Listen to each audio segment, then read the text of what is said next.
24 अगस्त 2019। अस्सलाम वालेकुम मेरे दोस्तों, सजनों और बेलियों। मैं हूं इजहार अहमद और वेलकम करता हूं आपको किचन गार्डनिंग चैनल पर।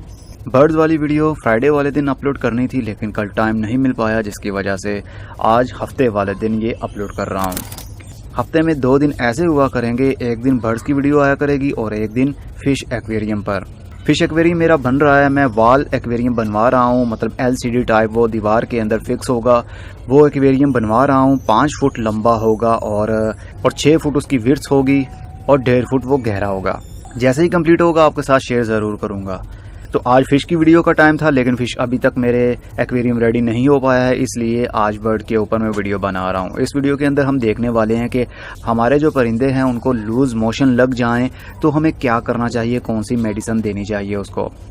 याद रखिएगा, जानवरों वाली मेडिसिन और इंसानों वाली मेडिसिन तकरीबन एक जैसी ही होती हैं, बस पोटेंसी का फ़र्क होता है, रेशियो का फ़र्क होता है, थोड़ी डोज कम देनी पड़ती है। पहले तो बात करते हैं मोशन लगते क्यों हैं। गर्मी के दिनों में अक्सर ये प्रॉब्लम हो जाती है परिंदों में।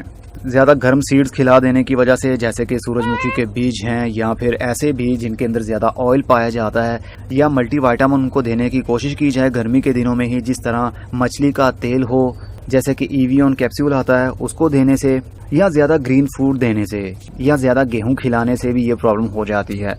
लूज़ मोशन लगने की सूरत में हमारे परिंदों के पर ढीले पड़ जाते हैं और वो सुस्त हो जाते हैं और एक जगह पर बैठे रहेंगे और उनका वेंट एरिया भी काफ़ी गंदा दिखेगा हमें, मतलब बॉडी के ऊपर लूज़ मोशन लगे होंगे, उनके चिपक जाते हैं, जिसकी वजह से काफ़ी प्रॉब्लम भी होती है, देखने में भी अजीब लगता है। तो जो भी खिलाया जाए एक लिमिट के अंदर रहकर खिलाया जाए। कंटिन्यूली वो फूड या वो मेडिसन या वो मल्टीविटामिन या ग्रीन फ्रूट यूज़ नहीं करना चाहिए। थोड़े थोड़े दिन के गैप से, थोड़ा थोड़ा गैप देने के बाद में ही यूज़ करें, तो परिंदों की हेल्थ भी अच्छी रहेगी और आपके परिंदों को कुछ प्रॉब्लम नहीं होगी, ना वो बीमार होंगे। एनीवे, अगर आपके परिंदों को मोशन लग चुके हैं या उनकी वैक्सीनेशन करना चाहते हैं, जब भी परिंदे आप मार्केट से घर में लेकर आएँ तो सबसे पहले उनकी वैक्सीनेशन की जाती है। अगर वैक्सीनेशन नहीं करेंगे तो जो बीमारी उनको वहाँ पर थी तो वो घर में आने के बाद में और भी तेज़ी से बढ़ने लगती है। इस तरह वो बीमारी आपके दूसरे परिंदों में भी शिफ्ट हो जाएगी और दूसरे परिंदे भी मर सकते हैं या उनको भी वो बीमारी लग सकती है। तो वैक्सीनेशन करने का सबसे आसान तरीका है, जो मेरे फ्रेंड भी करते हैं, जब भी वो मुर्गियां या तोते मार्केट से परचेज़ करके लाते हैं, मतलब दुकान से परचेज़ करके लाएं, तो वो घर में लाने के बाद में सबसे पहले नोवोडिट एक गोली आती है जो कि पेट के इन्फेक्शन के लिए और लूज़ मोशन को रोकने के लिए और पेट के दर्द को और स्वेलिंग को रोकने के लिए काफ़ी अच्छी मानी जाती है। इसमें छोटी गोली भी है और बड़ी गोली भी है, मतलब मिलीग्राम उसके एक के 500 हैं। बड़ी गोली जो आती है वो 500 मिलीग्राम की आती है और छोटी 250 मिलीग्राम की। तो हम 250 मिलीग्राम ही यूज़ करने वाले हैं, क्योंकि हमारे पास तो सिर्फ एक ही पेयर है। अभी पता भी नहीं कि ये पेयर भी है, दोनों मेल हैं या दोनों फीमेल हैं या ये जोड़ी है, अभी कुछ कहना मुश्किल है क्योंकि अभी ये काफ़ी छोटे हैं। तो अगर आपके पास ज़्यादा परिंदे हों, जैसे कि 10-12 पेयर हों, मतलब 24 तोते हों आपके पास या इससे ज़्यादा हों, तो फिर आप 500 mg वाली गोली भी यूज़ कर सकते हैं पानी में। सिर्फ 24 घंटे के अंदर ही आपके परिंदे फिट हो जाएंगे। वैक्सीनेशन जब भी आपने करनी हो तो परिंदों को थोड़ा सा प्यासा होना चाहिए ताकि वो पानी पी सकें। जब वो पानी, ये मेडिसिन वाला पानी पिएंगे, तभी उनको फ़र्क पड़ेगा, उनकी बीमारी में कमी आएगी। अगर उनका पेट पहले ही भरा होगा पानी से तो फिर वो ज़्यादा मेडिसिन वाला कड़वा पानी पिएंगे ही नहीं।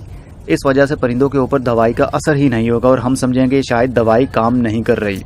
दवाई काम तभी करेगी जब आपने परिंदों को एक रात के लिए प्यासा रखा होगा। फॉर एग्जांपल, आज हम वैक्सीनेशन इसकी करना चाहते हैं तो रात के टाइम में ये पानी वाला हम पॉट बाहर निकाल देंगे, सीड्स पड़े रहने देंगे, पानी वाला पॉट बाहर निकाल देंगे और पूरी रात ये इसी तरह बैठे रहेंगे। जैसे ही सुबह होगी, हम दवाई वाला जो भी ट्रीटमेंट कर रहे हैं वो पानी के अंदर उसको घोल कर बर्तन केज के अंदर रख देंगे। तो परिंदे रात के प्यासे होंगे, एकदम से वो पानी पीने के लिए आएंगे और जैसे ही वो पानी पीने के लिए आएंगे तो जाहिर सी बात है वो पानी उनके पेट के अंदर जाएगा और इन्फेक्शन को ख़त्म करेगा और लूज़ मोशन को ख़त्म करेगा। मैं एक गोली ले रहा हूँ, ये आसानी से किसी भी मेडिकल स्टोर से, फार्मेसी से मिल जाएगी आपको। ये 16 रुपये की एक गोली है और बड़े वाली तकरीबन 28 रुपये की या फिर 30 रुपये की आती है, मतलब 500 मिलीग्राम वाली। लेकिन 500 मिलीग्राम नहीं, ये छोटे वाली भी किसी से कम नहीं है। पहला जो पानी इसके अंदर भरा हो उसको आप वेस्ट कर दें और 1 और 2 चम्मच लेंगे, चम्मच के ऊपर टैबलेट को रखें और दूसरे चम्मच से इसको प्रेस कर दें। इसका पाउडर बना देना है हमने।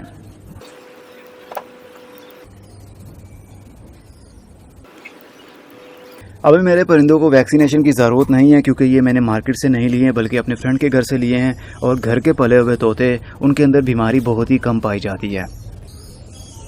अब इसको हम बर्तन में रखेंगे और पानी डाल देंगे इसके अंदर।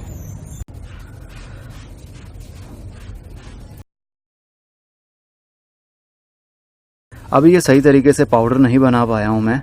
इसको आप ग्राइंड कर लें या फिर पानी के अंदर पड़ा पड़ा ये खुद ही नरम पड़ जाएगी और उसके बाद में खुद ही डिज़ोल्व हो जाएगी। अब सुबह होते ही हम पानी वाला ये वाला पॉट रख देंगे केज में, दवाई वाला पानी। तो जल्दी से परिंदे आएंगे और उस पानी को पिएंगे और एक ही दिन में 24 घंटे के अंदर अंदर ही उनके मोशन ख़त्म हो जाएंगे।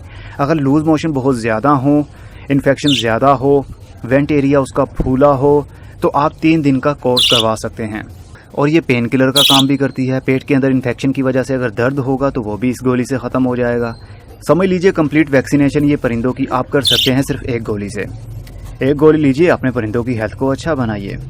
अभी मेरे परिंदों को कोई प्रॉब्लम नहीं है, कोई लूज़ मोशन नहीं है, लेकिन फिर भी मैं वैक्सीनेशन का पानी इसके अंदर रख देता हूँ। 24 घंटे के बाद ये वाला पानी फेंक दूंगा और इसकी जगह पर नया फ्रेश पानी भरूंगा। अगर मुझे दोबारा ज़रूरत हुई ये वाला ट्रीटमेंट करने की तो मैं ये वाला पानी फेंक दूंगा और नया पानी, फ्रेश पानी भरूंगा और नए सिरे से घोली को पीस कर इस पानी के अंदर मिक्स कर दूंगा। ऐसा नहीं है कि यही पानी 2-3 दिनों के लिए पड़ा रहे। 24 घंटे के अंदर ये एक्सपायर हो जाएगा और उसके बाद आपके परिंदे पिएंगे तो उनको नुकसान भी हो सकता है, फ़ायदे की बजाय नुकसान। इसलिए 24 घंटे के बाद इसको चेंज करें फ्रेश वाटर से। अभी भी गर्मी के दिन हैं, ये अभी बच्चे हैं, इसलिए मैं ब्रीडिंग बॉक्स इनके साथ में अटैच नहीं कर रहा हूँ। लेकिन जैसे ही ये थोड़े से मैच्योर हो जाएंगे, पता चल जाएगा अगर ये दोनों ही मेल हुए या दोनों ही फीमेल्स हुई तो एक तोता मैं वापस करूँगा उसको और उसकी जगह पर उनसे दूसरा ले आऊँगा। मतलब मैं पेयर को कंप्लीट कर लूँगा। और उसके बाद में जब उनकी जोड़ी लग जाएगी, जोड़ी लगने की निशानी ये होती है कि वो दाना बदली करते हैं, एक दूसरे को फीड करवाते हैं। मेल फीमेल को फीड करवाता है अपने मुंह से। जब ये देखें आपके दाना, उसको कहते हैं दाना बदली करना। जब वो दाना बदली करना शुरू कर दें, समझ जाइएगा उनका पेयर बनने के बहुत ही करीब में हैं। तब आप ब्रीडिंग बॉक्स लगा सकते हैं। अगर पहले ही बचपन में ही इनके ब्रीडिंग बॉक्स को लगा लिया जाएगा तो ये बच्चे हैं तो बच्चे अक्सर बॉक्स के अंदर या मटकी के अंदर घुसकर बैठ जाते हैं, जिसकी वजह से उनको आदत पड़ जाती है उसी के अंदर बैठने की। इसलिए जब पेयर बन जाए उसके बाद में ब्रीडिंग बॉक्स या फिर मटकी आप लगाना चाहते हैं तो आप लगा सकते हैं। फिलहाल के लिए मैंने कोई भी अभी मल्टीविटामिन इनको नहीं दिए हैं, ना ही कैल्शियम ब्लॉक रखा है इसके अंदर, क्योंकि ये अभी बच्चे हैं और अभी इनको खास इतनी ज़रूरत नहीं है और गर्मी के काफ़ी दिन भी हैं। वैसे तो ब्लॉक, कैल्शियम ब्लॉक हर वक्त मौजूद होना चाहिए इसके अंदर, ताकि जब ये फील करें और अपने उस कैल्शियम की कमी को पूरा कर सकते हैं। आहिस्ता आहिस्ता सभी कुछ सीखेंगे हम। हफ्ते के अंदर एक वीडियो आया करेगी फ्राइडे वाले दिन तोतों पर और सैटरडे वाले दिन आया करेगी मछलियों के ऊपर वीडियो।